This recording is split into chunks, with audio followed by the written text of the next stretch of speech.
Can you imagine a life untouched by fleeting fashion, endless selfies, or the relentless career climb? This is the vibrant world of the Amish, a unique Christian community rooted in centuries-old principles. They prioritize humility, strong family bonds, and a deliberate separation from our modern world, offering a striking contrast. At the very heart of their existence lies the Ordnung, an unwritten, living code of conduct that lovingly guides nearly every facet of their daily lives, from their attire to their thoughtful stance on modern technology. Its profound purpose is to steadfastly maintain their faith, powerfully reinforce their communal identity, and ensure unwavering adherence to their deeply held beliefs. This dynamic philosophy shapes their entire societal structure, allowing for communal interpretation and a deep commitment to self-governance. While some of these rules might initially seem unbelievable or even restrictive, exploring their profound spiritual and cultural reasons reveals a deeper understanding. Rule 1. No makeup or jewelry.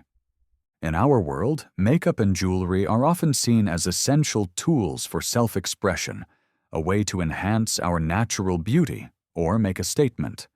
But for Amish women, it's a completely different story. They strictly abstain from wearing makeup or jewelry, a practice that is perhaps one of the most visible distinctions of Amish women and is profoundly rooted in their core beliefs. It stems from their unwavering commitment to simplicity and humility. Imagine believing that true beauty radiates from within, from a person's character and spirit, rather than from outward adornment. What a powerful concept, isn't it? This belief is directly informed by their heartfelt interpretation of biblical teachings. Passages like 1 Peter 3:3-4 gently advise women, whose adorning let it not be that outward adorning of plaiting the hair and of wearing of gold or of putting on of apparel, but let it be the hidden man of the heart. Similarly, 1 Timothy 2:9-10 calls for women to dress modestly, with decency and propriety, not with braided hair or gold or pearls or expensive clothes, but with good deeds. These verses beautifully guide their rejection of external embellishments. Makeup and jewelry are viewed as forms of vanity and pride, which can draw undue attention to the individual. This emphasis on individual appearance is seen as detracting from the communal focus, and most importantly, a focus on God. The ultimate goal? To minimize distraction from a life dedicated to service. The underlying concern extends far beyond the material object itself, delving into the intent behind its use. The Amish are fundamentally concerned with cultivating an inner spirit that does not seek to draw attention to itself. This is a profound moral and spiritual stance that dictates external appearance, emphasizing internal purity over external presentation. It's about finding peace and contentment in who you are, not what you wear. By gracefully eschewing these common modern adornments, Amish women visually demonstrate their non-conformity to worldly fashion trends and their deep commitment to a life intentionally separate from secular society. This visible difference serves as a constant, gentle reminder of their distinct identity. Furthermore, the belief that our bodies are the temple of the Holy Ghost, 1 Corinthians 6:12-20, elevates the physical body to a sacred status. This means the rejection of makeup and jewelry isn't merely about humility. It's about maintaining the body as a pure, unadorned, and distinct vessel for divine presence. This contrasts sharply with worldly attempts to enhance or decorate what they believe has been created perfectly by God, reinforcing a deep reverence for the human form as divinely made and not needing artificial embellishment. Rule 2. Dolls without faces. Think about the dolls you or your children played with. They probably had bright eyes, a sweet smile, maybe even a mischievous grin. But for Amish children, their dolls often have no faces at all. This seemingly peculiar tradition carries such deep symbolic and religious meaning within the Amish community. The primary reason for the absence of facial features on dolls is to emphasize the profound Amish belief that all individuals are equal and alike in the eyes of God. This practice beautifully reinforces humility and gently discourages any sense of individual pride or distinction from a very young age. It's a powerful lesson in equality, isn't it? The faceless design also aligns with their strict interpretation of the Bible's second commandment, which prohibits the making of graven images. The belief is that only God possesses the power to create human beings, and depicting human faces, even on a doll, could be seen as a form of idolatry or an attempt to usurp divine authority. This prohibition against graven images isn't selectively applied. It consistently extends from avoiding personal photographs, Rule 6, to the design of children's toys. This demonstrates a pervasive and literal interpretation of biblical law that infiltrates even the most innocent aspects of daily life. This consistency reinforces the idea that their faith dictates all aspects of their existence, not just formal religious practices, creating a holistic worldview where spiritual principles govern every detail. Some interpretations suggest that a face on a doll makes it appear more worldly. A more unique theory posits that dolls with distinct facial features could potentially be possessed by demonic forces. The absence of eyes, ears, mouths, or noses is believed to prevent demons from possessing the dolls and interacting with the children's world. This belief even extends to the absence of fingers on many Amish dolls, further supporting this intriguing theory. Amish dolls are typically simple rag dolls, often lovingly handmade from old, used clothing remnants or scraps of fabric. This reflects their deep commitment to simplicity, frugality, and resourcefulness, ensuring that toys are made from available materials rather than purchased from the English world. While the direct impact on children's play isn't explicitly detailed in available information, these faceless dolls implicitly encourage a different kind of imaginative engagement. Without predefined expressions or identities, children are compelled to project their own emotions, personalities, and narratives onto the dolls more freely. This fosters a creativity that relies less on external cues and more on internal generation and abstract thinking. It subtly trains children from a very young age to focus on inner qualities and the profound concept of universal equality. All are alike in the eyes of God, rather than superficial appearances, aligning with the broader principle of inner beauty within the Amish community. It's a beautiful way to nurture imagination and values simultaneously. Rule 3. Head coverings at all times. When you see an Amish woman, one of the first things you notice is her head covering. It's more than just an accessory. It's perhaps the most iconic symbol of an Amish woman's identity and carries profound spiritual significance. The head covering, typically a small white prayer cap, for unmarried women, and a black or dark bonnet for married women, is a profound symbol of humility and submission to God's will. It beautifully signifies their obedience to a divinely ordained order of authority. This practice is directly derived from their literal interpretation of 1 Corinthians 11:3-16. This passage discusses the spiritual hierarchy. The head of every man is Christ, the head of woman is man, and the head of Christ is God. The physical head covering is seen as a symbol of authority on her head, indicating her heartfelt acceptance of this divine order. The verse, For this reason, the woman ought to have a symbol of authority on her head because of the angels. 1 Corinthians 11:10 is also cited. This adds a mystical dimension, suggesting that angels observe human obedience to God's established order, and the woman's covering serves as an example to them. The covering also serves to visibly distinguish Amish women from worldly women and ensures modesty. In the Corinthian culture of Paul's time, an uncovered head could be associated with prostitutes or women of ill repute, so the covering signaled respectability and dignity.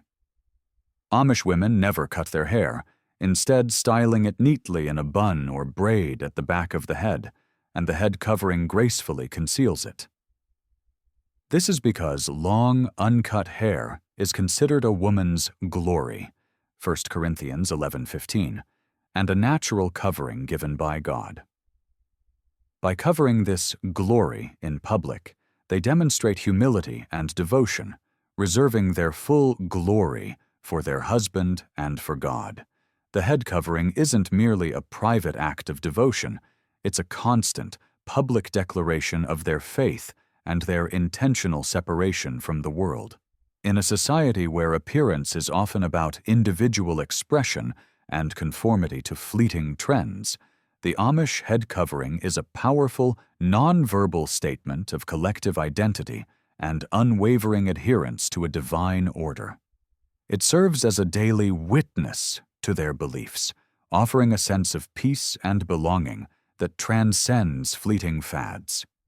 The specific style, size, and folds of the cap can even indicate which particular Amish community or affiliation a woman belongs to, reinforcing group identity and subtle distinctions within the broader Amish world.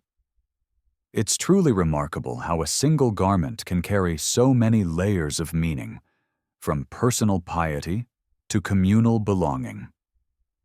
Rule 4. Wedding dresses not white. When you picture a wedding, what color is the bride's dress? For most of us, it's white, a symbol of purity and new beginnings. But step into an Amish wedding, and you'll find a striking contrast. Their wedding dresses are typically not white. The choice of wedding dress color varies among different Amish communities. While white is sometimes worn, popular choices include beautiful shades of purple, blue, green, or even mustard yellow. In some communities, the bride may even choose her dress color, which is then worn with a white cape and apron. Interestingly, Amish brides do not wear veils. This practice stands in stark opposition to the common Western association of white wedding dresses with purity and virginity, a tradition popularized by Queen Victoria. For the Amish, the color of the wedding dress isn't about signaling personal status or adhering to fleeting fashion trends. Instead, it beautifully embodies their core values of humility, simplicity, and practicality. The dress, often lovingly sewn by the bride or her mother, is made new for the wedding day but serves a crucial dual purpose. It becomes the bride's Sunday church dress after the ceremony. This thoughtful reuse powerfully underscores their commitment to frugality and functionality, ensuring that no garment is created for a single, ostentatious occasion. It's a testament to a life lived with purpose, not extravagance. The practice of reusing the wedding dress for church services reinforces the profound idea that marriage isn't merely a social event, but a sacred, lifelong commitment that integrates seamlessly into their spiritual life. It also highlights the Amish rejection of consumerism and excess, prioritizing long-term utility over momentary display. The choice of non-white colors for wedding dresses is a visible expression of their separation from worldly customs and their adherence to a distinct cultural identity rooted in faith rather than external societal norms. It's a beautiful, quiet statement of devotion and enduring values. Rule 5. Limited work outside the home. In our modern world, the concept of work-life balance is a constant juggle, often with a clear line between our careers and our home lives. But for Amish women, their work roles are beautifully intertwined with their family and community. They are traditionally seen as keepers at home, with their primary responsibilities lovingly centered around the household, the garden, and raising children. When an Amish woman marries, she considers her husband the head of the family, yet she actively participates in most family financial decisions and often manages the family checkbook, with her name listed on property deeds alongside her husband. This demonstrates a significant level of partnership and shared responsibility within the household, despite traditional gender roles. It's a true partnership, built on mutual contribution. While the emphasis remains on home and family, the notion that Amish women never work outside the home is a simplification. Due to factors like a booming Amish population, limited affordable farmland, and evolving economic landscapes, many communities have seen a shift towards entrepreneurship and wage labor. Consequently, some Amish women own and operate small businesses, such as raising poultry or vegetables, baking, sewing quilts, and other handcrafted items, or even running bakeries, fabric shops, and restaurants. These external ventures are generally seen as extensions of their culturally and religiously defined roles as homemakers and nurturers.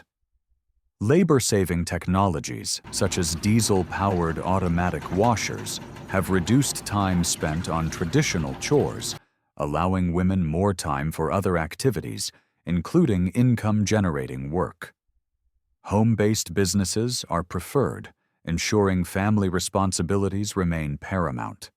Even when a husband is not directly involved, these businesses are often characterized as jointly owned or family businesses to maintain the woman's status as a helpmeet, supplementing the husband's income. This adaptability within their traditional framework allows them to maintain financial stability while preserving their core identity. It's about finding creative ways to support their families without compromising their values. This approach contrasts sharply with many modern careers. For Amish women, work outside the home often arises from practical needs and available time, rather than professional ambition or a desire for career advancement. Their businesses are intentionally integrated into their home and family life, allowing them to continue mothering responsibilities and involve children in the work. This differs from modern careers that often present challenges in balancing work and family, with a clear distinction between workplace and domestic spheres. Furthermore, while modern careers are heavily reliant on technological advancements, Amish women's businesses resist extensive technological integration, defining success not solely by commercial gain, but by how well their business embodies and enacts the religious and cultural values of their community. It's a powerful reminder that success can be measured in many ways beyond just the bottom line. Rule 6. No personal photographs or portraits. In our digital age, where every moment is captured and shared, the idea of living a life without a single photograph of yourself might seem almost impossible. Yet, Amish women will live their entire lives without a personal photograph or portrait. This practice is deeply rooted in their interpretation of the Second Commandment, which prohibits the making of graven images. They believe that any physical representation of themselves, whether a photograph, painting, or film, promotes individualism and vanity, thereby detracting from their core values of community and humility. It's a profound choice to prioritize inner character over outward appearance. The aversion to photography isn't merely a literal adherence to a biblical verse. It is a profound cultural stance against pride and self-admiration. They believe that pictures represent simply the outward appearance, which is temporary, and in paying too much attention to the passing, there is always danger of losing sight of the eternal and the spiritual.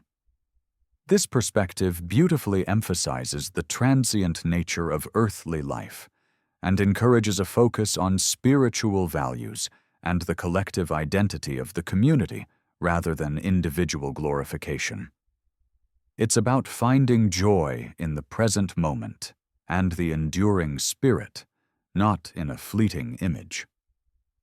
This stance has significant implications for memory preservation within the community.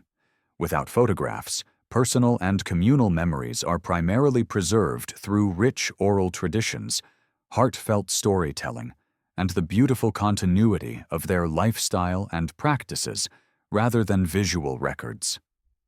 This fosters a strong sense of shared memory within the community, lovingly passed down verbally through generations.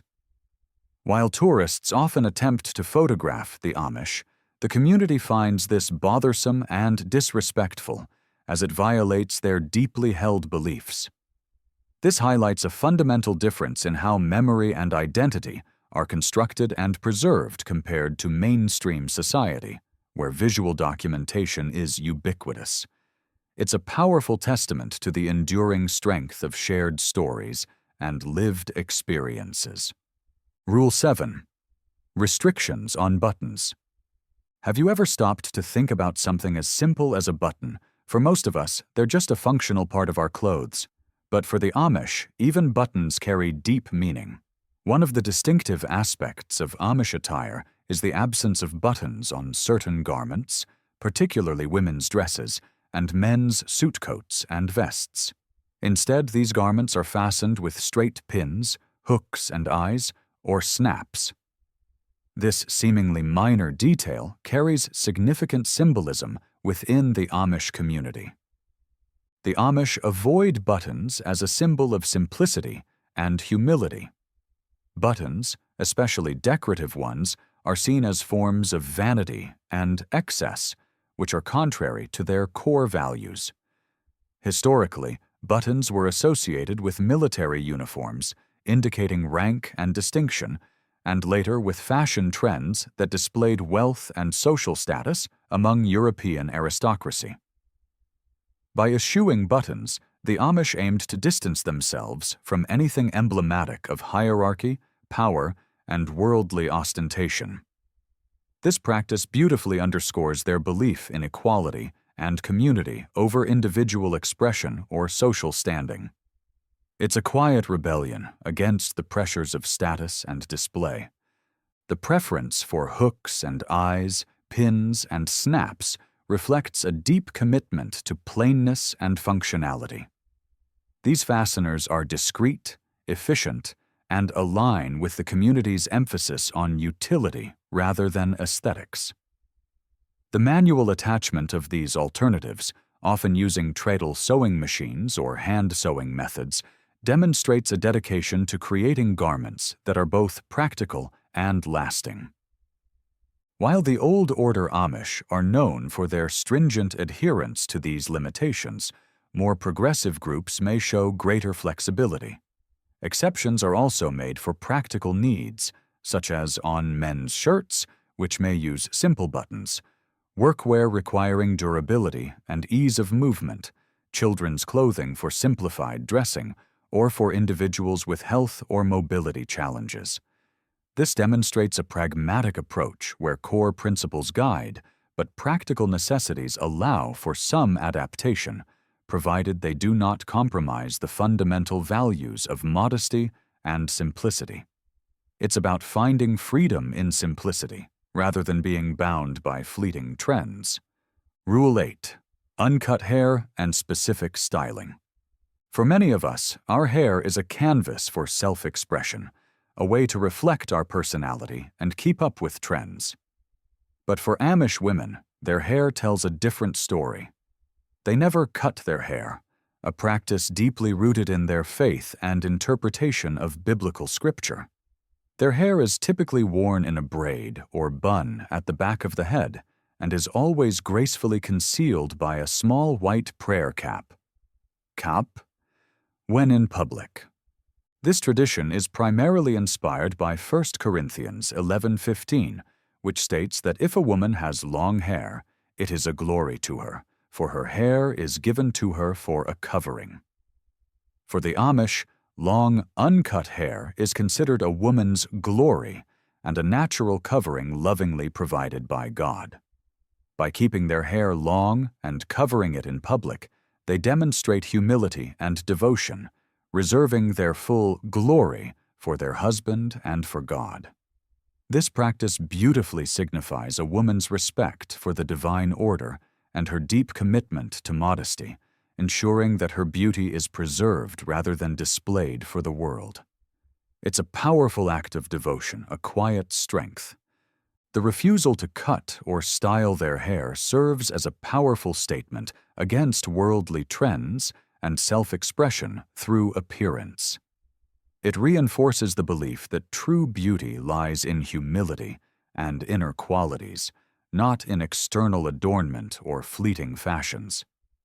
The practice also aligns with the broader Amish principle of nonconformity to the world, visibly distinguishing them from mainstream society, where hairstyles are often used for individualistic expression. For men, the practice is different. They cut their hair short for practicality, but married men grow beards as a symbol of manhood and marital status, while mustaches are forbidden due to their historical association with the military. This further illustrates the specific and intentional nature of their grooming rules, all tied to their religious and cultural identity. It's a testament to their unwavering faith, a visible sign that their values run deeper than any passing trend. Rule 9. Complete submission in marriage. The concept of submission in marriage can be a challenging one for many of us in modern society, often misunderstood. But within Amish marriages, it's viewed through a unique lens, emphasizing a profound partnership of faith. Amish women are expected to be submissive and obedient to their husbands, who are considered the leaders in the home. This expectation is rooted in their interpretation of biblical passages, such as Titus 2:4-5, KJV, which instructs young women to be sober, to love their husbands, to love their children, to be discreet, chaste, keepers at home, good, obedient to their husbands, that the word of God be not blasphemed. However, the dynamics of Amish marriage are far more nuanced than simple subservience. While the husband is considered the ultimate decision-maker and has the final word, the available information suggests that in good marriages, couples function as equal partners and make decisions together. The ease with which a wife submits is often described as dependent on the husband's character. It is not hard to submit to a man who loves you and puts your needs above his own. This highlights that while a hierarchical structure is acknowledged, the quality of the relationship is deeply influenced by mutual love and respect. It's about a shared journey, built on trust and devotion.